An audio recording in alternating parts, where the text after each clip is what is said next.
എല്ലാവർക്കും നമസ്കാരം. അടിയന്തരാവസ്ഥയ്ക്ക് ശേഷം ജനതാ തരംഗം ആഞ്ഞു വീശിയ പൊതു തിരഞ്ഞെടുപ്പിൽ ഉത്തർപ്രദേശിലെ സ്ഥിരം മണ്ഡലമായ റായ്ബറേലിയിൽ ഇന്ദിരാഗാന്ധി പരാജയപ്പെട്ടു. ജനതാ പാർട്ടിയിലെ രാജ് നാരായണനായിരുന്നു പ്രധാന എതിരാളി.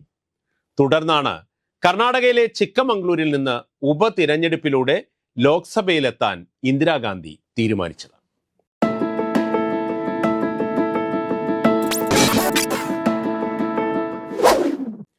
1977 ചിക്കമംഗ്ലൂരിൽ നിന്ന് ജയിച്ച കോൺഗ്രസ് സ്ഥാനാർത്ഥി DB ചന്ദ്രഗൌഡയെ രാജിവെപ്പിച്ചിട്ടായിരുന്നു ഇന്ദിരാഗാന്ധിയുടെ മത്സരം.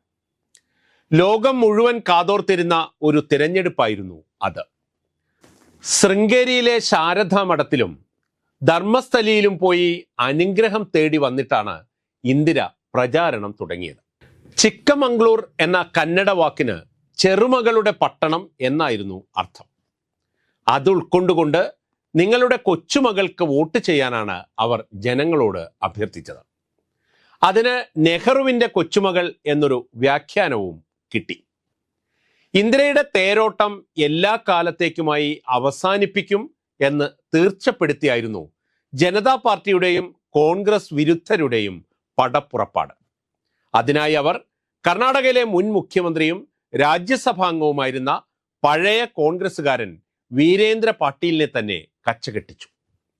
പ്രമുഖ സോഷ്യലിസ്റ്റായിരുന്ന ജോർജ് ഫെർണാണ്ടസ് ആയിരുന്നു ഇന്ദിരാ വിരുദ്ധ പ്രചാരണത്തിന്റെ അമരക്കാരൻ. ഇന്ദിര ഒരു രാജവെമ്പാലയാണ്, അവർ നിങ്ങളെ കടിക്കും തുടങ്ങിയ വാചകങ്ങൾ ജോർജ് ഫെർണാണ്ടസിന്റെ പ്രസംഗങ്ങളിലെല്ലാം മുഴങ്ങി. എന്നാൽ ഫെർണാണ്ടസിന്റെ രാജവെമ്പാല പ്രയോഗം അവർക്കു തന്നെ തിരിച്ചടിയായി.